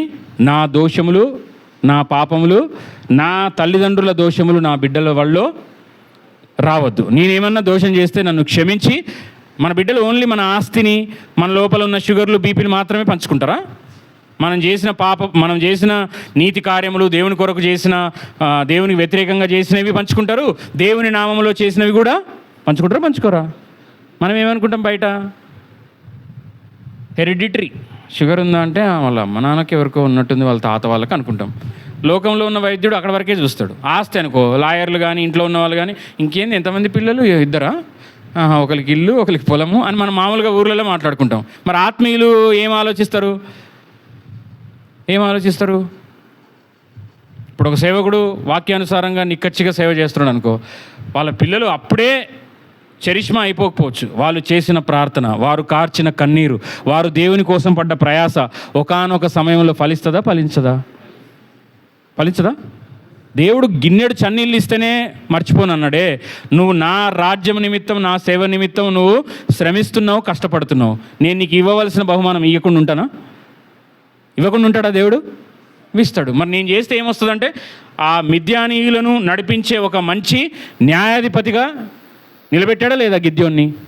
పరాక్రమం గల బలాఢ్యుడా. ఆయన పరాక్రమం గల బలాఢ్యుడు కాలేడు, కానీ దేవుని పిలుపు అందుకున్న తర్వాత అయ్యాడు. నువ్వు కూడా అంతే. నాకు ఇప్పుడు సామర్థ్యత నాకు లేదు, నేను సమర్థుడిని కాదు, అసమర్థుడిని అని నువ్వు అనుకున్నావు అనుకో, నాకు కావాల్సింది వీళ్ళే. నీ అసమర్థతలో నా సమర్థతను నింపి నిన్ను సమర్థవంతంగా వాడుకున్నటకు ఆయన యోగ్యుడు. అంతేనా కాదా? మనం అసమర్థులమని ఒప్పుకోవాలి. మనం ఇప్పుడు చేసే ఆరాధన కూడా అంతే. దేవుడు ఎంత ఉన్నతమైన వాడో, నేనెంత దిక్కుమాలిన వాడినో గ్రహించి చేయడమే ఆరాధన. దేవుని నామాన్ని గొప్ప చేస్తూ మన అయోగ్యతను ఒప్పుకొని చేయడమే ఆరాధన. అంతే కదా? అవునా కాదా? మనం ఎంత బలహీనులమో, మన దేవుడు ఎంత బలవంతుడో ప్రకటించడమే దేవుని యొక్క ఆరాధన. మరి నీ దేవుని యొక్క బలం నీకు తెలుసా? నేను ముగిస్తాను, చెప్పాలి. నా దేవుని యొక్క బలం నాకు తెలుసు అన్నవాళ్ళు చెప్పండి, చేయి చూపించండి. చెప్పాలి. ఒకలేనా? ఇద్దరు. ఓకే. మరి విశ్వసించువాడు కలవరపడడు అని ఉంది బైబిల్లో. మీరు ప్రతిదానికి కంగారు, టెన్షను అవన్నీ అవుతున్నాయి అంటే మనకేముంది? ఏం తక్కువ ఉంది? డెఫిషియన్స్, విశ్వాసం తక్కువ ఉంది. విశ్వాసం తక్కువ ఉన్నాడు అంతా యాడికి వెళ్ళినా కంగారే, ముళ్ళ కంప. ఏది చేసినా కానీ ఆయన ప్రశాంతంగా ఉండడు, ఇంకొకరిని ప్రశాంతంగా ఉండనివ్వడు. ఇప్పుడు ఫర్ ఎగ్జాంపుల్ ఒక కేసుని డీల్ చేసే కెపాసిటీ నాకుంది. ఎమర్జెన్సీగా యాస్ప్రింగ్ తోటో లేకపోతే హార్ట్ అటాక్ తోటో ఏదో వచ్చింది, దాన్ని నేను డీల్ చేయగలను, సమర్థవంతంగా దాన్ని ట్యాకిల్ చేయగలను. ఏది ఏబీసీ లాగా దేన్ని ఎలా చేసి మార్చగలను నాకు తెలుసు అనుకోండి, ఫర్ ఎగ్జాంపుల్ అనుకోండి. అప్పుడు నేను నా కిందున్న వాళ్ళని కంగారు పెట్టి, అవునా అట్లయిందా, అయ్యో ఎట్లా మరి వాళ్ళు ఫోన్ లేపుతలేరా అని కంగారు పడ్డాను. ఆ పక్కన వాళ్ళ గుండె ఆగుద్దా? ఏమవుద్దాళ్ళు? వాయమ్మ నాకన్నా సీనియరే కింద మీద అయిపోతున్నాడు, నా పరిస్థితి ఏందని భయపడరా? అదే నేను కంగారు పడుతున్నారు, ఇప్పుడు ఎట్లా చేయాలి అది అంటున్నారు. ఒక సీనియర్కి, ఒక అనుభవం ఉన్న వ్యక్తికి, అనుభవం లేని వ్యక్తికి మధ్య తేడానే అక్కడ తెలిసిపోద్ది. నువ్వు ఒక క్రిటికల్ క్రైసిస్ వచ్చినప్పుడు నువ్వు ఎలా హ్యాండిల్ చేస్తున్నావు. విశ్వాసంతో ప్రార్థన చేసి ఏం కాదు అని నీ గత అనుభవాన్ని చూపించి దేవుని సహాయాన్ని పొంది డీల్ చేస్తావా? కిందున్న వాళ్ళని కూడా ఏం చేయాలి? కంగారు పెట్టాలా? టీం వర్క్ మంచి చేయాలంటే ఏం చేయాలి? ఫస్ట్ ఆ టీం మెంబర్ ఏముండాలి? టీం లీడర్ ఎలా ఉండాలి? ధైర్యంగా ఉండాలనా? అది గొప్పలేనంగానే తోక కనవడానికి పారిపోవాలనా? ఏం చేయాలి? ధైర్యంగా నిలబడాలి. మరి నిలబడ్డప్పుడు కిందున్న టీం వాళ్ళు కూడా సెటిల్ డౌన్ అవుతారా కారా? అప్పుడు చెప్తాం, నువ్వు కంగారు పడకు, నేనున్నా కదా, నువ్వెందుకు టెన్షన్ పడుతున్నావు, ఏం చేయాలనో అది చేద్దాం. మనకు వచ్చింది మన శక్తి కొలది, శక్తి మనకున్న జ్ఞానం మనకున్న అనుభవం బట్టి ఏం చేయగలమో అది చేద్దాము. మన కాని పక్షాన ఇప్పుడు సమయం వృధా కాలయాపన అవ్వకుండా రావాల్సిన దానికి సంబంధించిన స్పెషలిస్టులు వచ్చే ముందు చేయాల్సిన ఏబీసీ చేయాలా వద్దా? అది ఏం చేయకుండా కంగారు పడి ఆయనకే ఫోన్ చేసుకుంటూ ఆయన బెడ్ మీద వదిలేసామనుకో, వచ్చినప్పుడు ఏమవుతాడు చెప్పాలి, ఏమవుతాడు? ఉంటాడా? ఎనుకున్నవానికి అందించాలంటే నువ్వేం చేయాలి? నువ్వు చేయాల్సిన బేసిక్ చెయ్యాలి.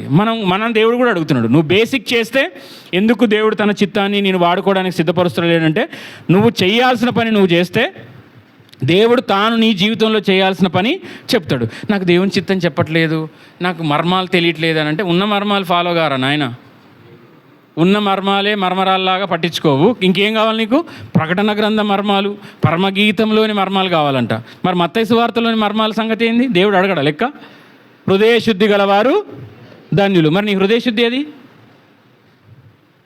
నీతి నిమిత్తం హింసింపబడువారు ధన్యులు. నువ్వు నీతి నిమిత్తం హింసింపబడుతున్నావా? మనం అవేం చేయం, ఒకటో ఎక్కని చెప్పం. మనకేం కావాలి? 20 ఎక్కాలు అడిగేవాళ్ళు కావాలి. అవుద్దా అది? మన దేవుడు తన పరిచర్యకు తన ప్రణాళికకు నిన్ను పిలుచుకోవాలంటే తెలిసిన ఆయన చిత్తాన్ని నువ్వు పాటించాలా వద్దా? పాటించాలి. ప్రతి దానికి సమయం కలదు. అందుకే అంటాడు కదా, నువ్వు చేసే ప్రార్థన, నువ్వు ఏదైతే దేవునికి మొరపెడుతున్నావో దానికి కూడా ఒక కాలము, ఒక సమయము దేవుడు నిర్ణయించాడు. నువ్వు ఇన్ని సంవత్సరాలు అయింది నాకు అవ్వలేదు, అది గర్భఫలమే కావచ్చు, వివాహమే కావచ్చు, నీ కుటుంబ జీవితంలో అభివృద్ధి కావచ్చు, ఆర్థికమైన ఆరోగ్యపరంగా అయినా ఏదైతే నువ్వు మొరపెడుతున్నావో ఆ మొరపెట్టేదానికి ఒక దేవుడు ఒక టైం పెట్టాడు. నువ్వేమనుకుంటున్నావు? నేను ఎంత ప్రార్థన చేసినా గోడకేసిన బంతిలాగా ఎంత స్పీడ్ పోతుందో అంతే స్పీడ్గా రివర్స్ వస్తుందని నువ్వు అనుకుంటున్నావు. కానీ నువ్వు అది ఇస్తే దాన్ని పొందడానికి కలిగిన అర్హత కానీ సామర్థ్యం కానీ ఇప్పుడు నీకు లేదు. కాబట్టి దేవుడు ఏం చేస్తున్నాడు? ఆలస్యం చేస్తున్నాడు. కానీ మర్చిపోతాడా? ఇప్పుడు చిన్నపిల్లలు ఉన్నారండి, బ్లేడ్ అడుగుతాడు, కత్తెర అడుగుతుంది, ఇస్తామా? ఎందుకు ఇయ్యం? నువ్వు ప్రేమిస్తున్నావు కదా, కోసుకుంటాడా? మరి అదే ఒక 25 సంవత్సరాల పిల్లోడికి ఇస్తావు తండ్రిగా, బ్లేడ్తో కూరగాయలకు వస్తారా? ఏం చేస్తారు? ఏదో ఒకటి షేవింగో ఏదో ఒకటి చేస్తాడు. నీకు ధైర్యం ఏముంటుంది? నా కొడుకు అపాయంలో పడడు, ఇప్పుడు వానికి అది ఇస్తే యోగ్యంగా దాన్ని ఎలా ఉపయోగించాలో తెలుస్తుంది. మరి దేవుడు కూడా నీకు ఏదన్నా దేవుని దగ్గర నుంచి రావాలంటే ఇప్పుడే ఇస్తలేడంటే, నేను కూడా అప్పుడు అదే అనుకునేవాడిని. మనకి ఏదైనా కానీ ఏముంటుంది, ఏదైనా చెప్తే తొందరగా దూసుకెళ్ళిపోవాలి, చెప్పాలి అని ఆత్రం ఉంటుంది. పాటలు పాడేవారికి ఇక మైకే చూస్తారు. వాళ్ళు చూస్తారా చూడరా? మామూలుగా వాక్యం చెప్పేవాళ్ళు ఏం చూస్తారు? వాక్యం చెప్పే అవకాశం కోసమే చూస్తారు. కానీ దేవుడు చెప్పిన మాట ఏంటంటే, ఒక మాట చెప్పి నేను ముగిస్తా. ప్రసంగ పీఠాల కోసము యవనస్తులు పరిగెత్తొద్దట. ఎందుకు? ఒక యవన బోధకుడు ప్రసంగ పీఠం కోసం పరిగెడతాడా కాదా? పరిగెడతాడా? ఒక టీచర్ ఉన్నాడు, టీచర్ క్లాస్ చెప్పాలని ఉత్సాహం ఉంటుందా? లేకపోతే వచ్చి నేను అటెండెన్స్ తీసుకొని ఆఫీస్ రూమ్లో కూర్చొని పోతా అంటాడా? ఏముంటుంది ఆయనకు? కుతూహలం, ఆశ. ఆ చేసే ప్రొఫెషన్ మీద ప్యాషనేట్గా ఉంటే ఏం చేస్తాడు? ఎప్పుడెప్పుడు క్లాసు చెప్పాలని. మరి యవనస్తుల కంట, అంటే అది పాటలు పాడేవారైనా వాక్యం బోధించేవారైనా ప్రసంగ పేటికల కోసము ప్రసంగ బలల కోసం పరిగెత్తులు ఎత్తద్దంట. నాకు ఆ ధ్యాస తృష్ణ ఉన్న తర్వాత ఆ వాక్యం చదివిన తర్వాత దాన్ని అండర్లైన్ చేసుకొని ఆ మాట అన్న తర్వాత సేవకుడు అంటాడు, ఆర్ స్టాన్లీ అని, చెన్నైలో ఒక మంచి బోధకుడు, బైబిల్ టీచర్. ఆయన ఎవరు? Bible teacher. ఆయన చెప్పేదంతా పాస్టర్స్కి కాన్ఫరెన్సెస్ పెడతా ఉంటాడు. ఇప్పుడు ఇంతకుముందు సేవకులు చెప్పినాడు, బిల్లీ గ్రహం గారి సేవా పరిచర్యలు కూడా అనుభవం తరబీతు పొందిన వ్యక్తి. చెన్నైలో ఉంటాడు ఆయన, ఆర్ స్టాన్లీ అని. ఆయన రాశాడు, ఆయన డైలీ డివోషన్లో అనుదిన అభివృద్ధి అని ఆ బుక్లో రాస్తాడు, యవ్వనస్తులు ఏం చేయొద్దంట? పాటలు పాడేవారైతే మైకుల కోసము, బోధించే వాళ్ళైతే పులిపీఠాల కోసము పరిగెత్తొద్దంట. కానీ ఒక మాట అంటాడు, అది అన్న తర్వాత నాకు ఎంతో నచ్చింది. నువ్వు ఎక్కడ నిలబడితే అదే ప్రసంగ వేదిక. అది సమాధి కార్యక్రమం అయినా, నువ్వు ఉండే బస్ స్టాండ్ అయినా, ఏదైనా సరే నువ్వు వ్యక్తిగత సువార్త చెప్పాలి. దేవుడు నిన్ను ఎలా సిద్ధపరచుకుంటాడు. నీకు ఇచ్చే అవకాశము నీకు ఇస్తాడు. నువ్వేం చేయాలి? జాన్ వెస్లీ అనే భక్తుడిని కూడా అంతే. నువ్వు అసలు బహిరంగ సువార్త చేయొద్దు, ఏం చెప్పొద్దు, పరిశుద్ధ గ్రంథం అందరి చేతిలో ఎలా ఉంటుంది, అసలు నువ్వు రావద్దు, మందిరంలో తప్ప వాక్యం ఎక్కడ చెప్పొద్దు. ఒక పోపులు అలాంటి వాళ్ళ దగ్గరనే, అతి పరిశుద్ధుల దగ్గరనే వాక్యం ఉండాలి. సామాన్య ప్రజల దగ్గర వాక్యం ఎందుకు ఉంటుందంటే, మీరు నాకు ప్రసంగ పేటికి ఇవ్వకపోతే ఏముందని తన తండ్రి సమాధి మీద నిలబడి వాక్యం చెప్పిండంట. దేని మీద? తన తండ్రి సమాధి మీద. మరి ఆంగ్ల అపోస్తులుగా పిలువబడ్డాడు.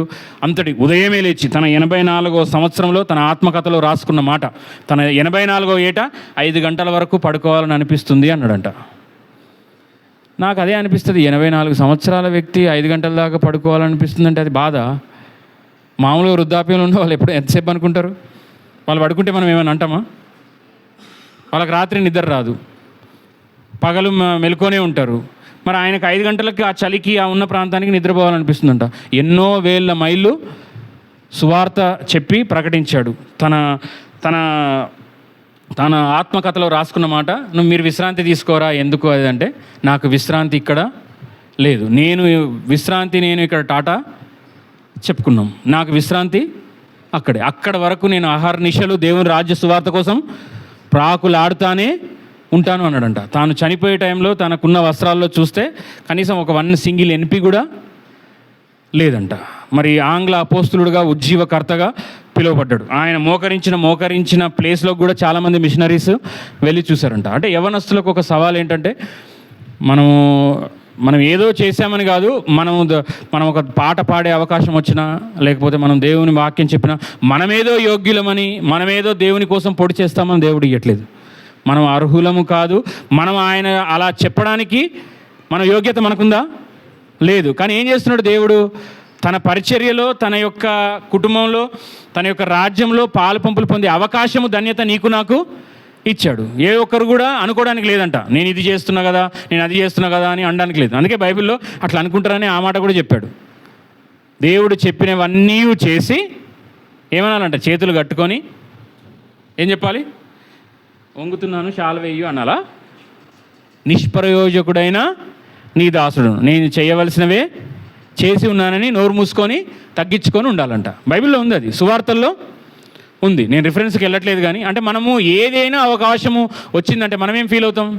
నేనుగాక చేస్తున్నాను, నేనుగాక పాడుతున్నాను, నేనుగాక ఆరాధిస్తున్నాను, నేనుగాక పనిచేస్తున్నాను. నువ్వు కాకపోతే బోడి దేవుడికి, నువ్వు కాకపోతే నథింగ్. నేను లేకపోతే, నా స్థానంలో నేను లోబడకపోతే, నేను దేవుని కోసం చేసే ధన్యత యోగ్యత పోగొట్టుకుంటా, నేను నిష్ప్రయోజకుడిని అవుతా. కానీ ఆ పరిచర్య ఆగుద్దా?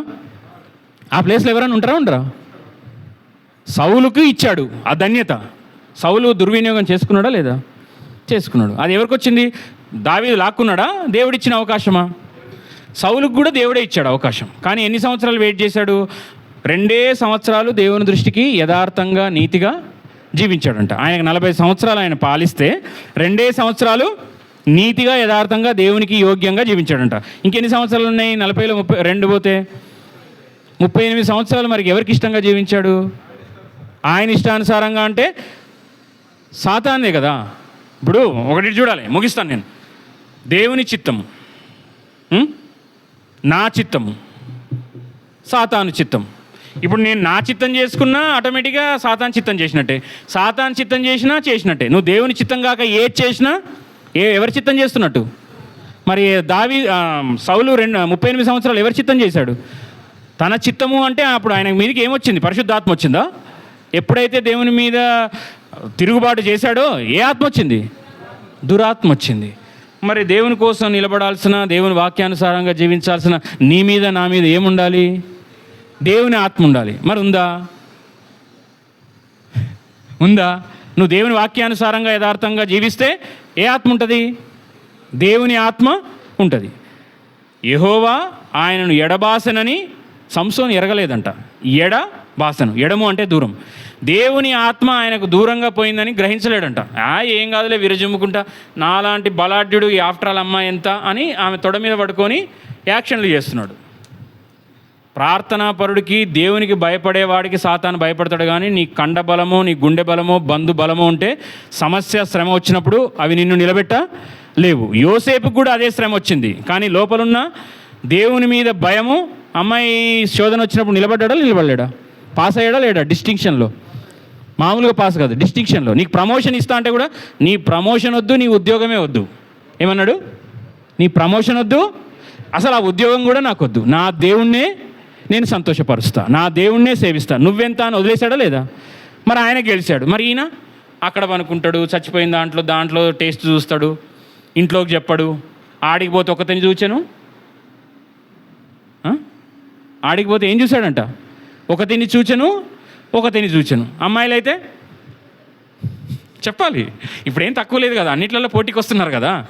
నువ్వు పోతే ఎక్కడికైనా పోతే ఏం చూడాలి? ఎవరిని చూడాలి? ఆ అబ్బాయిలో ఒక సహోదరుని చూడాలి.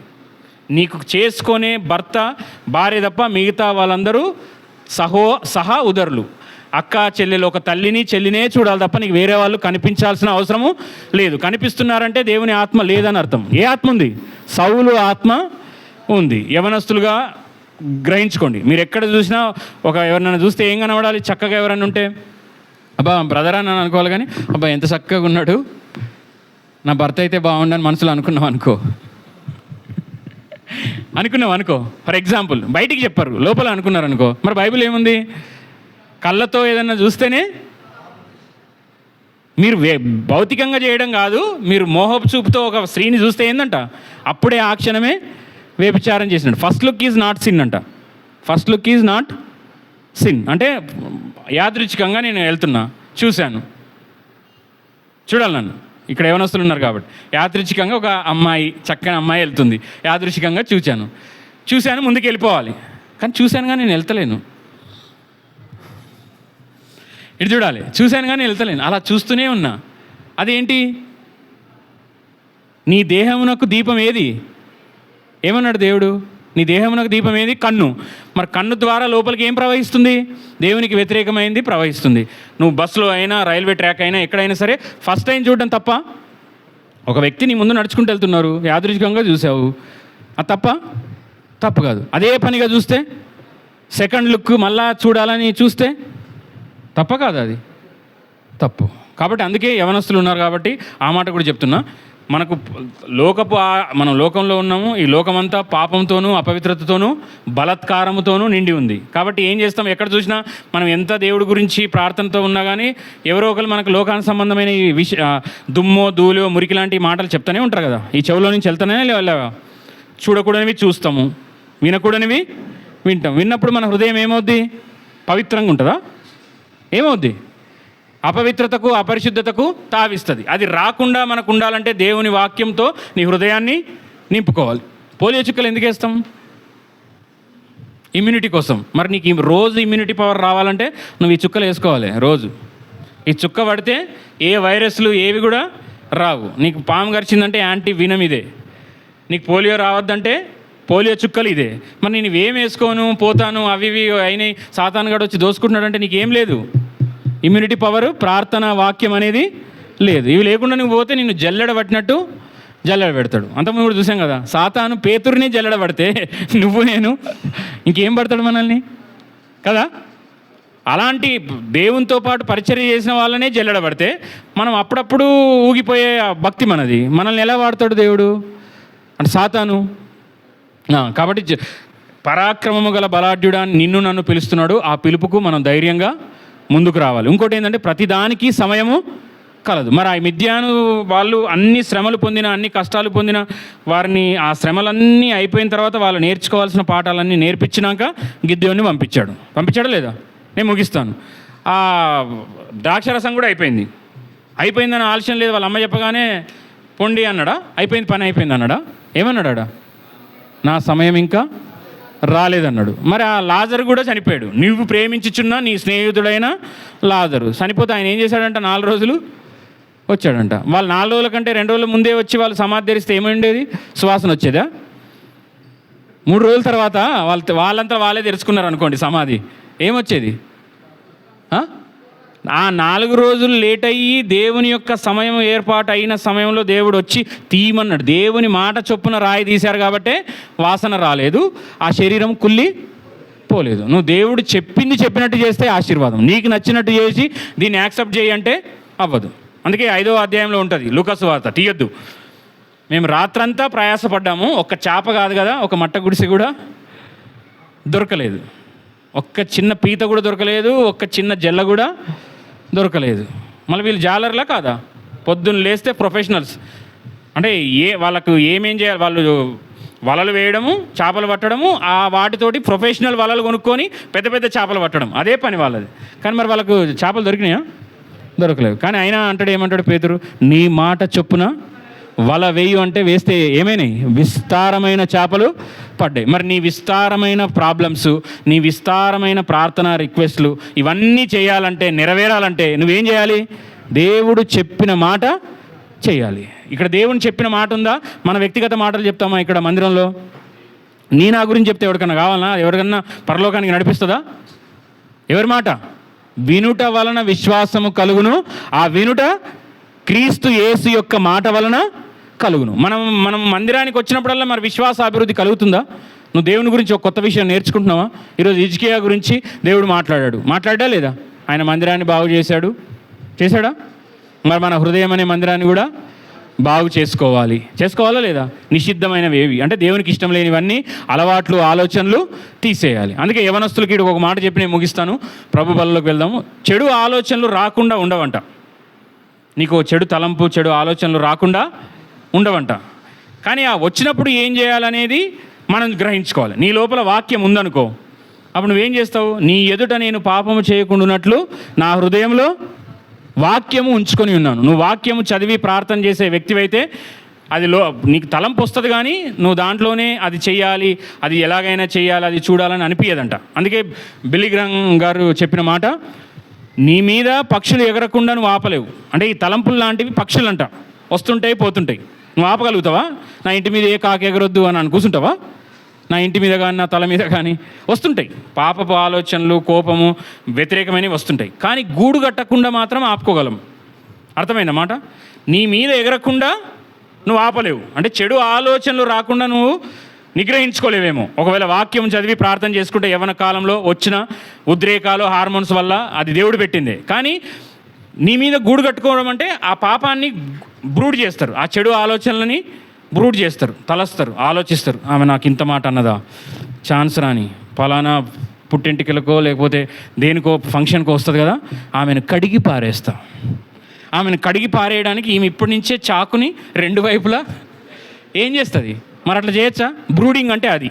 పలానా అమ్మాయిని చూశాను, రెడ్ డ్రెస్ వేసుకుంది, పలానా అబ్బాయి సాఫ్ట్వేర్ ఏమో చూస్తలేడు, అలాగే ఫోన్ పట్టుకొని ఉన్నాడు, చేసుకుంటే ఇలా అంటే ఆయన చేసుకుంటే జీవితం సెట్ అవుతుంది అని అనుకొని నువ్వు ఆడికే వదిలేస్తే అయిపోద్ది. ఇంటికి వెళ్ళినాక కూడా నీకు ఆ సాఫ్ట్వేరు, ఆ రెడ్ చూడిదారు, నిన్న అన్నమాట ఆమె గుర్తొచ్చింది అనుకో, నువ్వేం చేస్తున్నట్టు? దాన్ని గూడు కడుతున్నట్టు. గూడు కడితే ఏమైంది?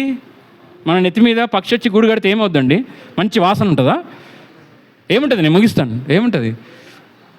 ఉట్టి బండి మీద పడితేనే దాన్ని తిట్లు తిట్టమా?